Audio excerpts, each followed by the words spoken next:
السلام علیکم ناظرین، میں ہوں سلمان لودھا۔ آپ دیکھ رہے ہیں میرا YouTube channel TTV Salman Lodha. تو جی ناظرین، اس وقت ہم موجود ہیں مسجد قباء پہ۔ آج ہم نے عصر نماز کے بعد یہاں سے جو ہے پیدل سفر کیا مسجد نبوی سے مسجد قباء تک۔ تقریباً یہ 3.5 کلومیٹر بنتا ہے مسجد نبوی سے مسجد قباء کا سفر۔ یہاں حضور علیہ السلام کا فرمان مبارک ہے کہ جس نے گھر سے وضو کر کے مسجد قباء میں 2 رکعت نفل ادا کیے، گویا اس نے مقبول عمرہ ادا کیا ہے، تو مقبول عمرے کا ثواب دیا جائے گا۔ تو یقیناً حضور علیہ السلام کا یہ فرمان برحق ہے، اور آج ہم اس نیت سے آئے ہیں یہاں پر انشاءاللہ نماز مغرب کے بعد یہاں پر ہم نوافل ادا کریں گے، اس نیت سے کہ حضور علیہ السلام نے جو فرمایا تھا کہ جو قباء میں 2 رکعت نفل پیدل آ کے پڑھے گا یا سواری پہ تو اس کو مقبول عمرے کا ثواب ملے گا۔ تو الحمدللہ آج ہم یہاں موجود ہیں۔ یہ میرے ساتھ میں جو ہے مسجد قباء کے آپ کو مینار نظر آئیں گے، اور اس کے ساتھ ہی ایک تاریخی جگہ آپ کو میں یہاں پر دکھاتا چلوں۔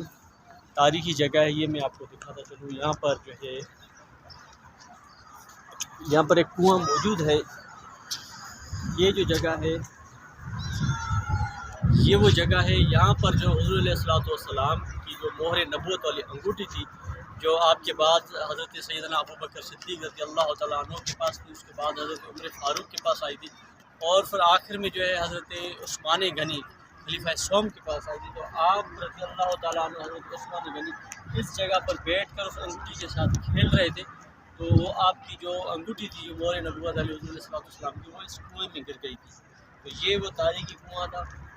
کئی سالوں تک یہ کنویں کے یہاں پر آثار نہیں تھے، لیکن اب جب یہاں پر ترقیاتی کام ہوئے اس کے بعد جب کھدائی کی گئی تو اس کنویں کے یہاں پر آثار ملے تھے۔ کہا جاتا ہے کہ حضرت عثمان غنی نے اس مہر نبوت والی انگوٹھی کو ڈھونڈنے کے لیے اس پورے کنویں کو صاف کروایا تھا، مٹی نکالی تھی، لیکن پھر بھی وہ انگوٹھی نہیں ملی۔ تو یوں مہر نبوت والی جو انگوٹھی تھی وہ حضرت عثمان کے دور میں آ کر یہاں پر اس کنویں میں گر گئی تھی۔ اس کے علاوہ اس کنویں سے جو حضور علیہ السلام نے پانی بھی نوش فرمایا ہے، صحابہ کرام نے اس سے پانی پیا ہے، اور اسی کنویں سے جو ہے جب آپ صلی اللہ علیہ وسلم کے جب ظاہری طور پر آخری ایام تھے اس دنیا میں، تو آپ صلی اللہ علیہ وسلم کو اس کنویں سے پانی لے کر آپ صلی اللہ علیہ وسلم نے اس میں غسل کیا تھا۔ روایت میں آتا ہے کہ تقریباً کو 7 کنووں میں سے پانی لیا گیا تھا، تو ایک یہ بھی کنواں تھا، اس سے بھی جو ہے پانی لیا گیا تھا۔ تو اس وقت ہم موجود ہیں قباء میں، انشاءاللہ نماز مغرب کے بعد نوافل ادا کریں گے، اس کے بعد پھر ہم اپنا پیدل سفر جو ہے مسجد نبوی کی طرف کریں گے۔ تو اگلی ویڈیو تک کے لیے دیجیے اجازت، اللہ حافظ۔